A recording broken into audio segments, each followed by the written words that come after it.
Welcome to my two top conditioners for exterior doors on Door Craftsman. So my two most favorite conditioners are the Zinsser Top Coat and then the Minwax Pre-Stain. So let's go over this one first. The Top Coat here is a wax-free shellac product.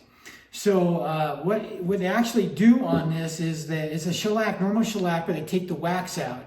So you can't just use a normal shellac. You have to use a shellac that's been de-waxed. Otherwise, your finish is just going to be a mess. Just trust me, that's the simplest way to state it. So what we do with this, since this is a sealer, we want to use conditioners. We cut it 50-50 with denatured alcohol, okay? So what we do is we get a third container here, and we just pour half of it in the denatured, and we pour half with the seal coat. Now, you can get this at Lowe's, True Value, Ace, Menards, just to mention a few. I'm sure in different parts of the country, there's other places you can get them as well. But you definitely want this. That's my first one. The second one I like is just Sherwin-Williams product, Minwax, and it's their pre-stainer. Now this comes with oil or for water. If you use an oil, just go ahead and use the oil pre-stainer. I've actually used water-based pre-stain conditioners before with oil, and it actually works just great, but you might as well stay with the same thing. You get this at, like I said, Sherwin-Williams, also True Value and Ace. You can get this, okay? So, why use a conditioner? The reason you use a conditioner, get rid of the blotchy effect. What happens with the conditioner is it allows the stain to permeate the conditioner evenly, so you get rid of the blotch. Just so you can see the difference a conditioner makes, I've cut up 4 pieces of this pine tongue and groove, so I can show you the difference between no conditioner, 1 coat, and 2 coats. So I'm going to come up closer on the camera with this, but for right now I just want to show you this is with no coats of conditioner. And you can see that it's got a lot of dark areas in here and quite a bit of variation in that way. And it's just, it looks dirty, you know. So first coat of conditioner after no coats is quite different. I'm going to come up, like I say, closer on this, but so on your left side is the no conditioner, and on the right side is the 1 coat of conditioner. Now what we also did on this is I put 2 coats of conditioner on this particular one. It's the same finish, only 1 coat of finish, just so you can kind of see what's going on here.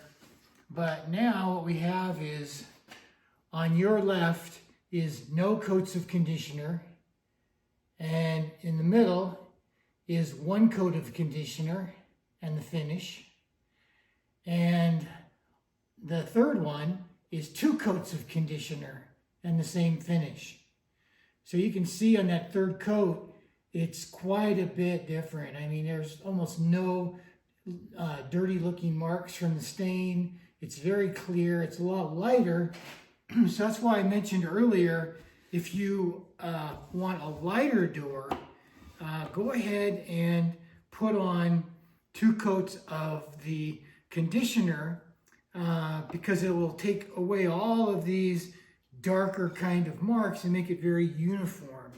The next thing is application. That's going to be the rest of this video, which is important, more important almost than the actual preconditioner itself.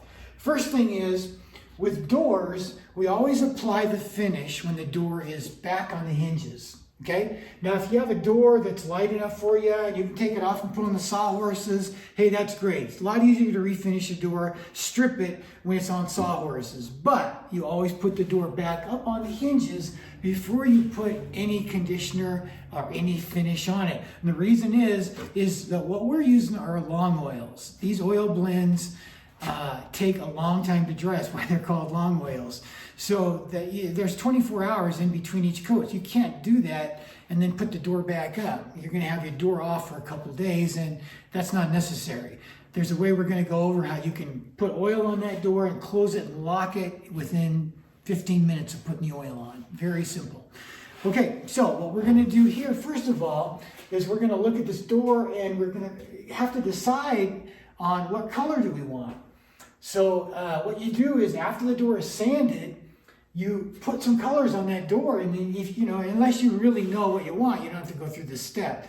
But most people, they've got 2 or 3 colors and they're not really sure, which color to use. So the best way is to put it on the door itself. That's the wood that's going to accept the stain and the finish, and that's what you need to use. You don't want to just use some piece of plywood or something to put the color on.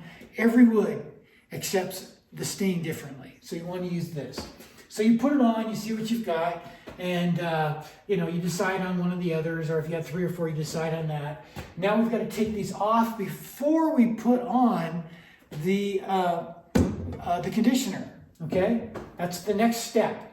So what we're going to do is we're just going to sand them off, and there's many videos. People say you've really got to be careful with these penetrating stains, because when you put them on, you just can't sand them off because they go in so deep. Well, this is totally false, okay?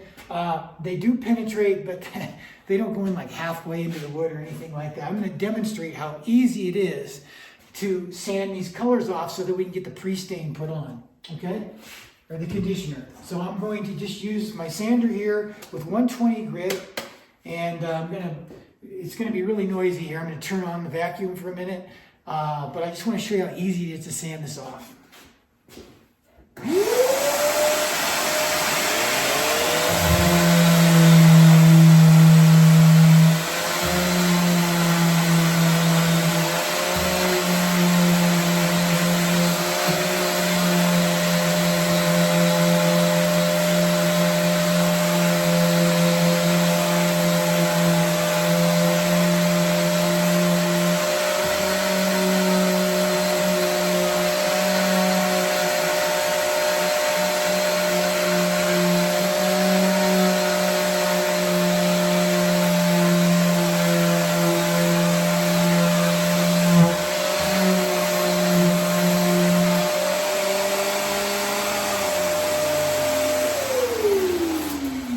Okay, that took about a minute.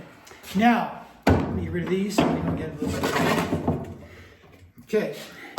Now, the next thing you need to do is take off the sand, whatever's left on that. The easiest way I find is just get a dry brush and just take it off of that.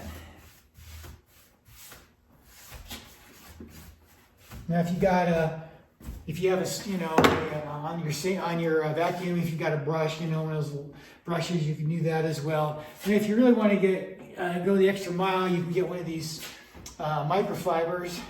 Get them at Costco, really cheap. You just go around the door and finish removing whatever sand is on it, especially in the grooves. That's where it tends to accumulate.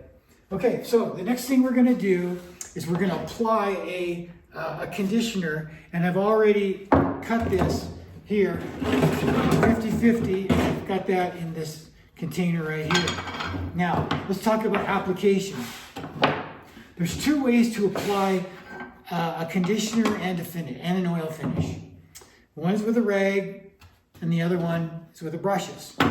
So if you're going to use a rag, which I recommend not doing, the first thing you want to do is you want a rag about this size. You don't want some giant rag dripping with oil. So you cut down the rag, and then you're going to fold it, okay? You're just going to take it, you're going to fold it, like this, maybe twice. Fold it over so that the edge you have is nice and clean. Now that's going to go on even. That's going to allow you to put whatever you're going to do on very evenly, okay? As opposed to, just crumpling it up kind of like this, and dabbing it, that's just not going to work. Now the reason I don't like a rag is because our oils that we're going to use, our oil blends, are called long oils.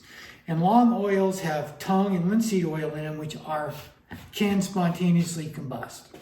So what you do to prevent that is, at the end of the day, when you've got your rag here filled with oil, and you're using gloves as well, so it's not getting all over you, you take that and you open it up, and you just lay it down on rocks, or gravel, or something that's not flammable, and you let it dry out. and you come back the next morning and it's going to be like a pig's ear. It's going to be hard. It's going to be, rigid. And then you can just throw that away in the garbage and everything's fine. It's only flammable when it's trying to evaporate. That's when the flammability comes in. Now, here's the thing. One rag is usually not a problem. Okay, so I don't want you to freak out about this. But normally, when you have a problem, is when you have maybe a dozen stainers on a big job, and it's Friday night, they all want to get home, they all throw their rag in the same spot in the corner of a garage or something, and so there's a mass of these oily rags, and it's hot and humid. Those are the other two conditions you need, and those have spontaneously caught on fire before. Homes have burnt down in the Denver area, which is where I spend half my time. So why tempt fate, right? I would say don't use a rag. I mean, just don't do it. Use a brush, okay? Use a brush. So the brushes we're going to use here are China fiber, okay? China bristle. And I don't think they're all from China, I hope not. But at any rate, these are stainer brushes as opposed to your normal China bristle.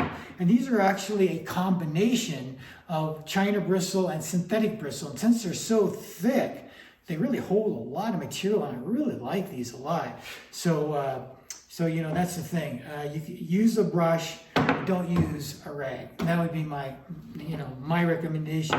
Okay, let's get on to applying these right now. So I know you've got lots to do, and I don't want to miss anything, but I'm trying to keep going fast here. So what you're going to do is you're going to get the conditioner on the brush, and you're going to go across. You're going to start at the top, and you're going to go across this whole board, across this joint. Really important that these joints get filled with conditioner and finish. So I'm going across them. I'm going across grain here up at the top. Okay? Next thing I'm going to do is I'm going to put more finish on here, and then I'm going to come down the sides. I'm going to stay this side of this joint. Okay? Because I want to stay with the grain. Right? We want to stay with the grain. So I'm going to brush that, blend it in nice, even coat, and I'm going to put more on them and go all the way down to the bottom of the door. Come over to the other side. And I'm going to stay this side of the joint. So I'm going to then come down with the grain. Same thing. I'm going to go to the end of the door. Okay? The next thing would be, instead of doing this and coming down, put more on, coming down, put more on, what you want to do is I would start off the side and work that way. The nice thing about this is you've got a wet edge. I'm not doing a real good job there, but let's see here. So, you're working your way over, okay? And it's good, especially like this door, you've got these cracks in here, which is a perfect place to stop, So now I can do that and do this board, that board, that board, that board, that board, and it's going to be a very even application. You go around the frame, and that kind of thing. Now, here's the problem. There's two problems at this point. First of all, when I'm up here, let's just say I put this on and it drips. I kind of do one of these things and I get drips all along the door. Well, since it's dry, that's not a problem. I can just blend all that in. But if I started from the top of the door, at the bottom of the door, and work my way up, and then I'm working from up here and I drip on a spot that's trying to dry, you'll see that. Really important, even with finish. So you start from the top and you work your way down.